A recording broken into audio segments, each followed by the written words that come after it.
അക്കാദമിയിൽ ഇഫ്താർ സംഗമം സംഘടിപ്പിച്ചു. മാനവ സൗഹൃദത്തിന്റെ നേർചിത്രമാണ് അൽ ഫുർഖാൻ അക്കാദമി ഇഫ്താർ സംഗമത്തിലൂടെ സമൂഹത്തിന് പങ്കുവച്ചത്.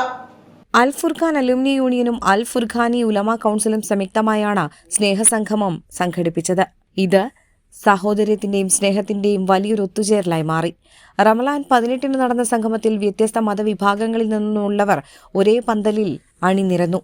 അൽ ഫുർഖാൻ പ്രിൻസിപ്പൽ മുഹമ്മദ് ഷഫി അമാനി അധ്യക്ഷത വഹിച്ചു. മാനവികതയുടെയും സമാധാനത്തിന്റെയും ഉദാത്തമായ സന്ദേശങ്ങളാണ് അതിഥികൾ പങ്കുവച്ചത്.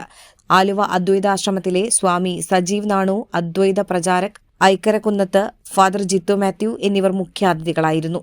കുന്നത്തനാട് MLA ശ്രീനിജൻ പങ്കെടുത്തവർക്ക് മാനവ സൗഹൃദ സന്ദേശം നൽകി. മനുഷ്യർക്കിടയിലുള്ള വേർതിരിവുകൾ ഇല്ലാതാക്കാനും പരസ്പര സ്നേഹം വളർത്താനും ഇത്തരം സംഗമങ്ങൾ അനിവാര്യമാണെന്ന് ചടങ്ങിൽ പങ്കെടുത്തവർ ഓർമ്മിപ്പിച്ചു. സ്നേഹത്തിന്റെയും പങ്കുവയ്ക്കലിന്റെയും മാതൃകയായി മാറിയ ഇഫ്താർ വിരുന്ന് പ്രാദേശികമായ ഐക്യം ഊട്ടിയുറപ്പിക്കുന്ന സംഗമവേദി കൂടിയായി.